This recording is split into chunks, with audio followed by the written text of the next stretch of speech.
Hello everyone, welcome back to our next lecture of 12th Applied Mathematics, Chapter 12, Financial Mathematics. Today's topic is Sinking Fund.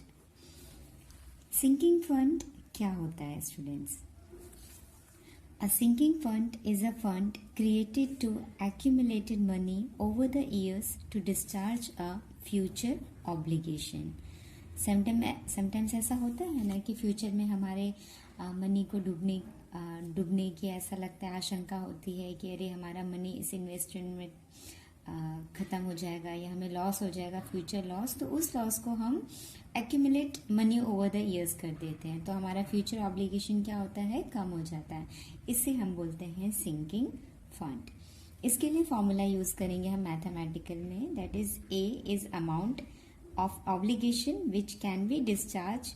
So A is equal to R in the bracket 1 plus I raise to the power n minus 1 upon i, जहाँ पे r आपका amount होगा जो कि end of the every year हमें pay करना होता है, that is your normal i r, and the i is rate of interest same as जैसे पहले था r upon 100% is our rate of interest. तो इस फॉर्मूला के बेस्ड में हमारा नेक्स्ट एक्सरसाइज है एक्सरसाइज 12.2 ऑफ ML अग्रवाल। तो चलिए हम एक्सरसाइज के सम्स करते हैं। Question says a company establishes a sinking fund to provide for payment of rupees 2,50,000 debt maturing in 4 years. Time period is given over here and that is 4 years, और पूरा sinking fund में amount डाल रहा है, मतलब amount is given over here rupees 2,50,000 rupees. Contribution to the fund are to made at the end of each year. कुछ contribution are amount दिया जा रहा है ना हर साल का, तो find the amount of each annual deposited if the interest is 18%। यहाँ पे हमें आर की वैल्यू फाइंड आउट करनी है एंड आई इज गिवन 18%। 18% को student according to the formula 18 upon 100 हम क्या लिख सकते हैं, 0.18%। ओके, हमें इस टॉपिक में आई की वैल्यू को इस तरीके से रिप्रेजेंट करना होगा, क्योंकि इसका कैलकुलेशन आपको दिख रहा है एज पर द फॉर्मूला थोड़ा बड़ा होने वाला है। इवन आपको इसमें पता है एक नया टॉपिक भी ऐड होने वाला है जो कि है लॉगरिथम। इट्स नॉट न्यू, ये ऑलरेडी आपने 11th स्टैंडर्ड में लॉगरिथम करना सीखा है, लेकिन यहाँ पे उसको हम फिर से यूज करेंगे। कैसे यूज करेंगे मैं आगे बताती हूँ। पहले हम फॉर्मूला का यूज कर लेते हैं। Amount is equal to R. जितने बार फॉर्मूला लिखोगे उतनी इजीली फॉर्मूला लर्न हो जाएगा। मैथ्स का कोई भी फॉर्मूला रटा नहीं जाता, प्रैक्टिस से लर्न किया जाता है। ए हमें दिया हुआ है rupees 2,50,000 is equal to R हमें फाइंड करना है। 1 प्लस आई की जगह पे रखेंगे 0.18 raise to the power 4 minus 1 upon 0.18 whole bracket. अब इसे आपको कैलकुलेशन करना है, तो हम थोड़ा सा कैलकुलेट और कर सकते हैं। किस तरीके से, 2,50,000 इज इक्वल टू आर, इसे हम लिख सकते हैं 1.18 raise to the power 4 minus 1, this is 1। इनको हमने ऐड कर दिया, 1 plus 0.18 will get the 1.18 minus 1 upon 0.18। अब बताओ 1.18 raise to the power 4 value निकालना कितना टफ है। सेम वैल्यू को आपको 4 बार प्रोडक्ट करना है, it's really very tough. So will use the logarithm. कैसे, अब आगे देखते हैं। हमें ये सीखना है कि इस 1.18 रेज टू द पावर 4 को बिना 4 टाइम्स मल्टीप्लाई किए कैसे निकाल सकते हैं। तो स्पेशली इस पोर्शन को मैं आपको यहाँ पे सेपरेट सिखाती हूँ स्टूडेंट, ओके, जिसको हम बोलते हैं यूजिंग लॉग टेबल, जो बहुत बड़े बड़े कैलकुलेशन को हमें इजी वे में करना सिखाता है। तो हम क्या करते हैं, सिर्फ और सिर्फ इस वैल्यू को 1.18 रेज टू द पावर 4 को क्या ले लेंगे, let x 1.18 raise to the power 4। अगर आपने इसको 11th में किया होगा तो आई होप ये आपको बहुत इजी जाएगा। अगर 11th में नहीं किया लॉगरिथम वो टॉपिक तो डोंट वरी, अभी सीख लीजिए। दोनों साइड हम करेंगे apply log on both side. So we'll get log x is equal to log 1.18 raised to the power 4। अब log की प्रॉपर्टी से हमें एक और बात पता है कि लॉगरिथम का अलजेब्रा log 1 अगर ऐसा हो, log m to the power n, तो हम इसे लिख सकते हैं n इंटू लॉग m। ये चीज याद रखिएगा, log m to the power n is equal to n into log m। जो m के पावर में n है वो यहाँ पे साइड पे ऐसे मल्टीप्लाई कर सकते, तो ये क्या हो जाएगा 4 मल्टीप्लाई लॉग 1.18, हम ऐसा लिख सकते हैं। उसके बाद अब हमें लॉग टेबल देखना है, तो लॉग टेबल के लिए मेरे पास यहाँ पे इस तरीके से लॉग टेबल मैंने निकाल के रखा हुआ है, इसका हम यूज करेंगे। तो कैसे यूज करेंगे वो हम देखते हैं। तो log x is equal to 4 into log table देखने के लिए ये 1.18 है, तो फिलहाल अभी डेसिमल नहीं देखेंगे, हम डायरेक्ट देखते हैं स्टार्टिंग का 2 डिजिट। डेसिमल नहीं ध्यान दे रखना है, उसकी भी इंपॉर्टेंस है बाद में, लेकिन पहले लॉग टेबल देख लो। तो फर्स्ट 2 डिजिट क्या है 11 का क्या देखेंगे 8। तो देखो इस तरीके से आपके पास लॉगरिथम का टेबल है। लॉगरिथम का टेबल ही स्टार्ट होता है 2 डिजिट से, और 2 digit lowest 2 digit and highest 2 digit पे खत्म होता है। 10 से शुरू होके 99 में खत्म होगा। हमें देखना है 11 का 8, तो ये 11 और ये हमारा टर्म है 8। तो 11 का 8 क्या दिख रहा है आपको 0719, तो यहाँ पे हम लिख लेते हैं 0719। इतना आपने देख लिया। अगर सपोज यहाँ पे 8 के बाद कोई और डिजिट होता, मान लो 1 देखते, तो यहाँ पे नेक्स्ट ये जो कॉलम होता है ये कहलाता मीन डिफरेंस। इस नेक्स्ट कॉलम को इस 4 डिजिट के साथ ऐड कर देते हैं। तो यहाँ पे तो सिर्फ 11 के बाद 8 ही था, तो हमने सिर्फ 11 का 8 देख लिया। अभी लॉग का टेबल का यही यूज है, आगे इसका हम एंटी लॉग भी करेंगे क्योंकि हमें x चाहिए ना। अभी तो हम log x निकाले, बाद में एक्चुअली हमें x चाहिए। अब इंपॉर्टेंस है डेसिमल की, तो आपको पहले देखना है कि डेसिमल के पहले कितने डिजिट हैं। तो डेसिमल के पहले कितने डिजिट हैं 1 डिजिट है, तो उसको यहाँ पे लिख लेते हैं n इज इक्वल टू 1। ये n इज इक्वल टू क्या कहलाता है डिजिट बिफोर डेसिमल। इसको ऐसे ध्यान रखना। और जब इसकी वैल्यू को हम पुट करते हैं तो यूज करते हैं n-1 पे, डेसिमल से पहले n-1। तो n इज इक्वल टू क्या है यहाँ पे सिर्फ और सिर्फ एक ही डिजिट है, n इज इक्वल टू यहाँ पे सिर्फ एक डिजिट है। तो n इज इक्वल टू 1, तो n-1 इज इक्वल टू क्या हो जाएगा 1-1। n तो हमारा 1 है यहाँ पे, तो n-1 is 1-1 is equal to 0। तो आप यहाँ पे क्या लगा देंगे 0.0719 एज इट इज रहेगा, सिर्फ यहाँ पे लगा देंगे आप 0. ये इंपॉर्टेंट है।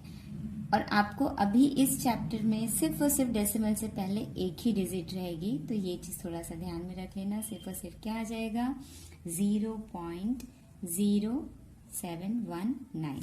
ठीक है स्टूडेंट्स, फिर आगे हम करते हैं। अभी हमारा अब इसके बाद आपको दिख रहा है कि 4 इज मल्टीप्लाई विद दी 0.0719, तो यहाँ पे इसे हम मल्टीप्लाई कर लेंगे। तो मल्टीप्लाई करने के बाद क्या मिल जाएगा just multiply 6, 7, 28, 0.2876 when we are multiplying 4। तो जब log x को हटाएंगे आप तो x इज इक्वल टू क्या हो जाता है log RHS में आएगा तो वो हो जाता है एंटी लॉग ऑफ 0.2876। ओके, अब हमें देखना है एंटी लॉग। तो जैसा आपके पास लॉगरिथम है उसी के आगे आपको दिया रहता है एंटी लॉगरिथम का टेबल, जो स्टार्ट होता है 0.00 से। लॉग स्टार्ट होता है 10 से, एंटी लॉग स्टार्ट होता है 0.00 से। तो हम किसका देखेंगे, पॉइंट के बाद का पेयर डिजिट देखेंगे। तो 0.28 का 7 and 6, यहाँ पे 4 डिजिट है, तो 0.28 देखते हैं हम। 0.28 कहाँ पे हमारा, यहाँ पे 0.8 का हमें देखना है 7 है 1936, ये थर्ड वन। अब उसका 6 हमें ऐड करना है, तो 6 है 3, तो 1936 में आप ऐड करोगे 3, तो आपको क्या मिलेगा 1939, ये आपको मिल गया। अब 1939 के बाद ये डेसिमल का भी इंपॉर्टेंस है, क्योंकि ये एंटी लॉगरिथम है। तो लॉग में डिजिट से, डेसिमल से पहले कितनी डिजिट थी, 1 डिजिट, तो यहाँ पे भी डेसिमल से पहले एक ही डिजिट, तो आप डेसिमल लगा दोगे 1 के बाद। तो ये किसकी वैल्यू निकल आई, x की। x मतलब क्या था आपका, x था 1.18 to the power 4 is equal to 1.939। तो आज आपने ये फर्स्ट टाइम देखा है, तो हो सकता है आपको लग रहा होगा कि ये लेंदी है, लेकिन जब आप यूज टू हो जाओगे ना लॉग टेबल देखने में, तो ये बहुत जल्दी हो जाता है, and it's really worth to attempt higher power of the decimal numbers. ठीक है, सो अब हम प्रोसीड करते हैं। अब ये जो हमने निकाल लिया वैल्यू, उसकी वैल्यू हम यहाँ पे यूज करेंगे। हमें मिल जाएगा 22,50,000 इज इक्वल टू आर। यहाँ पे हम 1.18 इज द पावर 4 की वैल्यू रखेंगे, 1.939 माइनस 1 अपॉन 0.18, और कैलकुलेशन हम आगे करते हैं, बिकॉज अब ये सिंपल मैथमेटिक कैलकुलेशन है। ये मल्टीप्लीकेशन 1.939 से हम -1 करेंगे, हमें मिलेगा 0.939 अपॉन 0.18। नाउ डेसिमल हटाने के लिए, यहाँ पे डेसिमल बार 3 डिजिट, यहाँ पे डेसिमल बार 2 डिजिट, तो डेसिमल कैंसिल, यहाँ पे क्या आ जाएगा 10। So we got 2,50,000 is equal to R into 939 upon 180। आप यहाँ पे भी सिंप्लीफाई कर सकते हो, या पूरे टर्म को LHS में लेके जाते हैं, तो हमें मिलेगा 2,50,000 मल्टीप्लाई, अब ये इस साइड आ रहा है, तो हमें मिल जाएगा 180 upon 939 is equal to R. Student, इसे अब आप कैलकुलेशन करो। अब चाहो तो 25 18 को मल्टीप्लाई करके 939 से डिवाइड करना, वो बहुत ज़्यादा ईजी हो जाएगा। क्या करना है, 25 को 18 से मल्टीप्लाई करके 939 से डिवाइड करना। तो मैंने कैलकुलेशन करके रखा है, so I am getting it's the ₹47,923.32 approximate. तो कितना अमाउंट हमें मिल रहा है कि हमें साल के every year end we have to pay ₹47,923 for that, like क्या था हमारा, for stabilising a sinking fund of ₹2,50,000. So this is our first question. Let's proceed with the second sum. Second sum says a person has set up a sinking fund so that he can accumulate ₹1 lakh in 10 years for his children's higher education. How much amount should he deposit every 6 months if interest is 5% per annum compounded semi-annually? अब ये semi annually का concept है, तो याद रखना। सबसे पहले तो अमाउंट उन्होंने दे दिया है, एक्यूमुलेटेड अमाउंट इज ₹1 lakh, वो हम लिख लेते हैं। Then it is given deposit for the 6 months if rate of interest I is given 5%. अब 5% के हिसाब से इसका हम क्या कर देंगे, डिवाइड बाय 2, तो ऑटोमेटिकली ये हमें मिल रहा है 2.5%। 2.5% को और क्या लिख सकते हैं स्टूडेंट, 2.5 डिवाइडेड बाय 100, तो इसे हम लिखेंगे 0.025।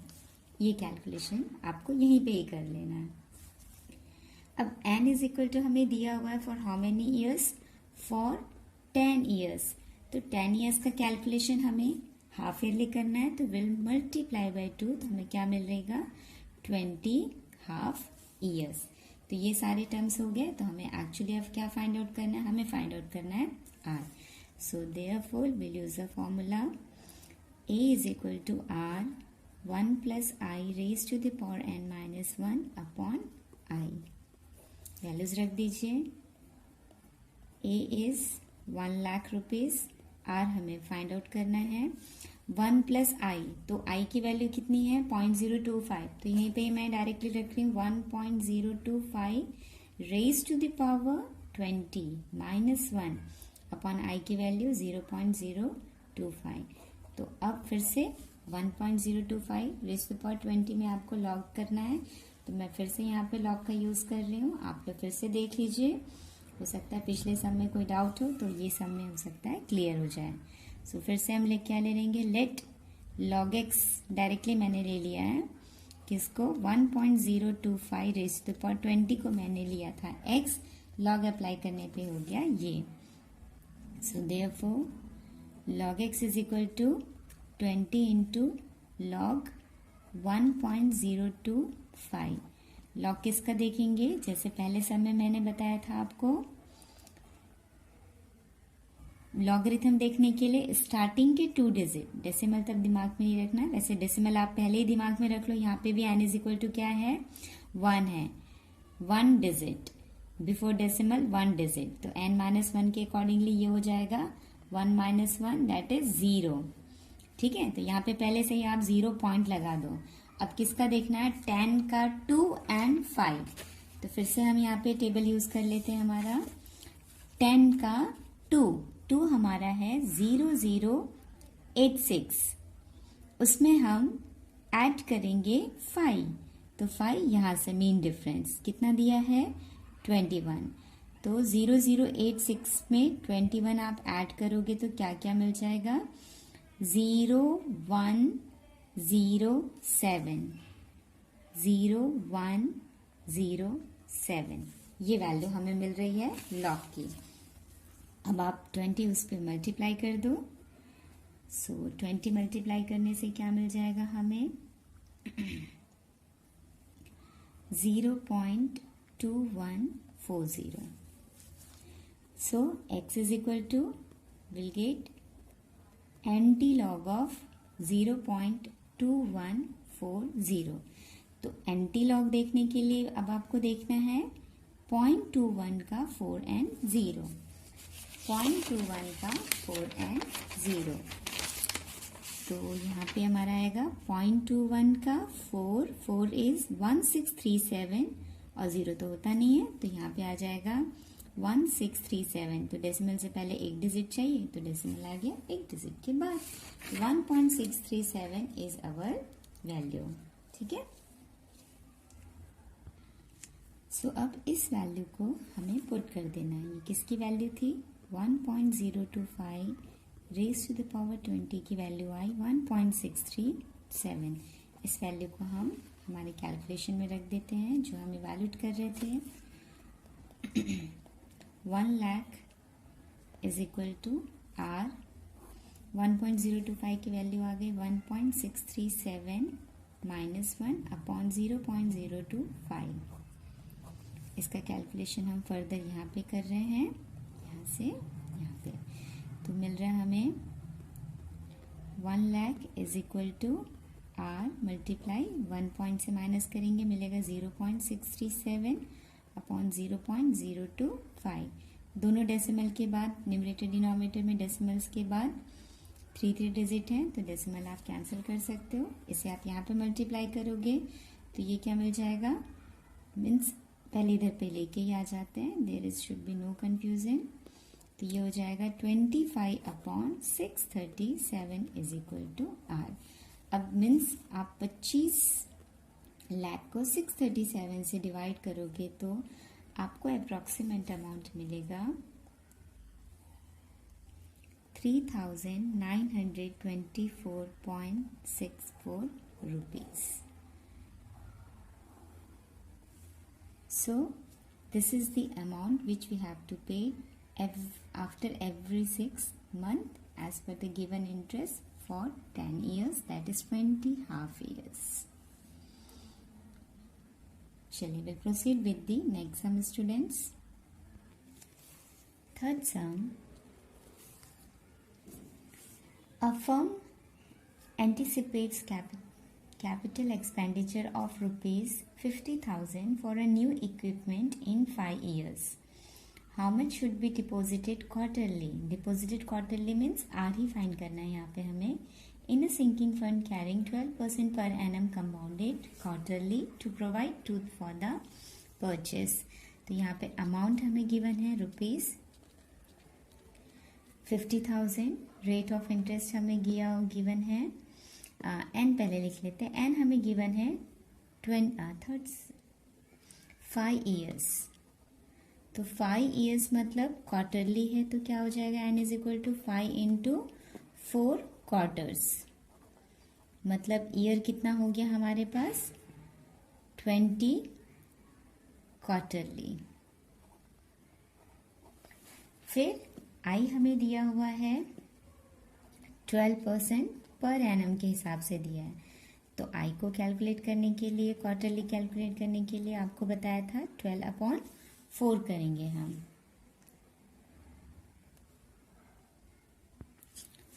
सो 12/4 गिव्स यू 3%. 3% को आप और क्या लिख सकते हो 0.03.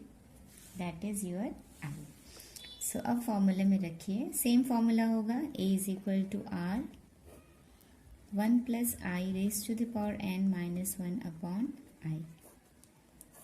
इस फॉर्मूले में वैल्यू रख दीजिए and calculated. 50,000 is equal to r आपको निकालना है. 1 प्लस आई की वैल्यू हो जाएगी 1.03 raise to the power 20 minus 1 upon 0.03. अब यहाँ पे raise to the power 1.03 raise to power 20 की वैल्यू अगर आप निकालेंगे तो यूजिंग लॉग टेबल आप 1.03 की वैल्यू निकालिएगा. ये आप लोगों के लिए होमवर्क हम दे रहे हैं. अगर आपको कोई भी डाउट रहेगा तो आप मुझे नीचे कमेंट बॉक्स में बता सकते हो कि यहाँ पे ये डाउट है, ये समझ में नहीं आया, तो definitely I will help you. बाकी हमने 1.03 लॉगरिथम टेबल से निकाल रखा है. इसकी वैल्यू आती है 1.803. इतनी वैल्यू आपको भी मिलेगी स्टूडेंट्स. सो इस वैल्यू को हम रखते हैं यहाँ पे.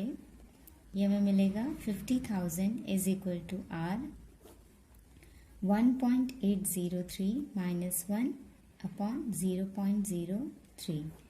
कैलकुलेशन कीजिए. अब सिंपल कैलकुलेशन है. सो हम करते हैं 50,000 इज इक्वल टू आर. ये हमें मिला 0.803 अपॉन 0.03. फिर से ऊपर 3 डिजिट नीचे 2 डिजिट, तो एक 0 हमने नीचे ले लिया. अब ये सारे टर्म को हम LHS में लेके जाते हैं तो हमें मिल जाएगा 50,000 into 30/803 is equal to r. आप पूरा कैलकुलेशन करोगे तो अमाउंट आपको मिलेगा अप्रॉक्सीमेट 1867.99 समथिंग कुछ मिलेगा student. So this is your amount for the every 4 months you are going to submit. Fourth सम देखते हैं. फोर्थ सम है a machine cost a company rupees 5,25,000 and its effective life is estimated to be 20 years.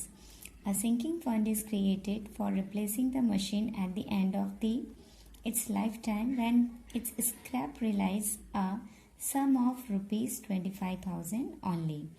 Calculate that what amount should be provided every year out of profits for the sinking fund if it accumulated an interest of 5% per annum. सबसे पहले yearly दिया है तो calculation ज़्यादा नहीं है. n is equal to हमारा दिया है 20 years. i is equal to हमें दिया हुआ है 5% विच मीन 0.05.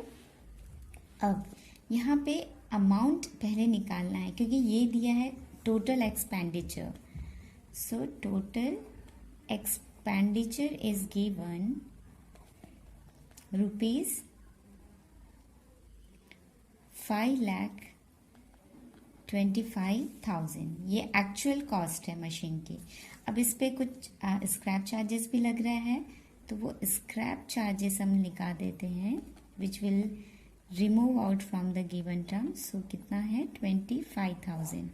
इसे आप माइनस करोगे तो अब अमाउंट क्या बच जाएगा 5 लाख रुपीज़। इस 5 लाख रुपीज़ का ही आपका मेन अमाउंट है जिस पे आपको सिंकिंग फंड के अकॉर्डिंगली पर ईयर का अमाउंट बताना है।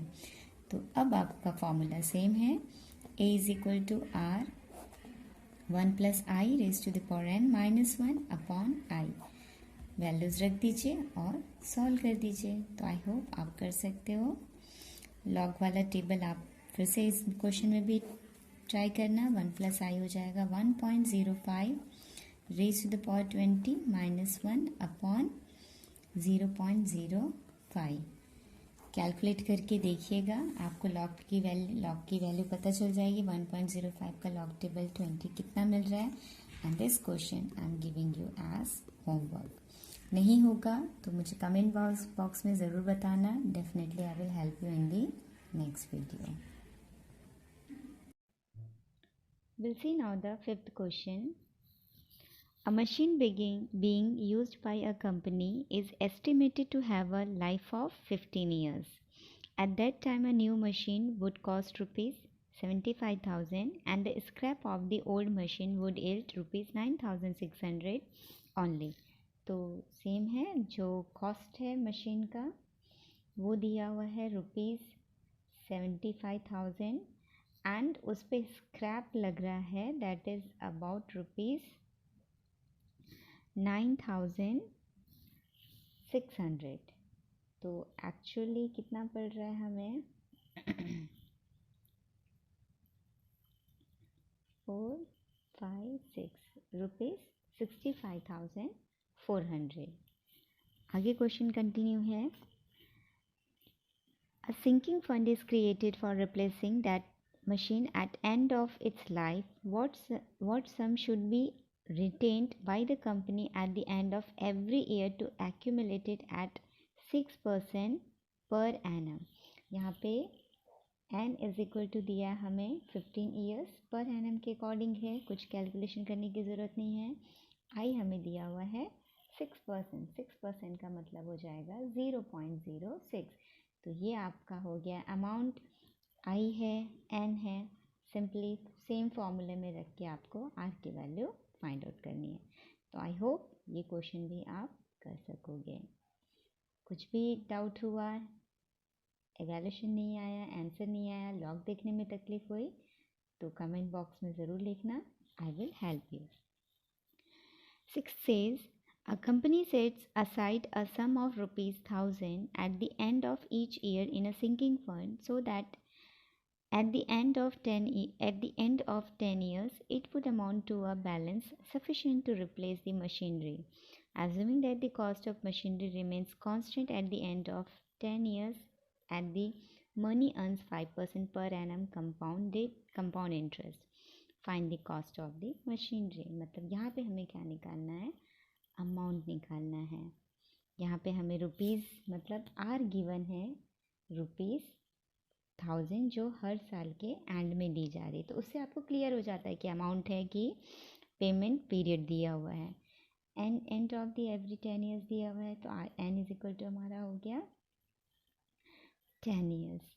और आई हमारा क्या गिवन है 5%। 5% मतलब 0.05 हो जाएगा।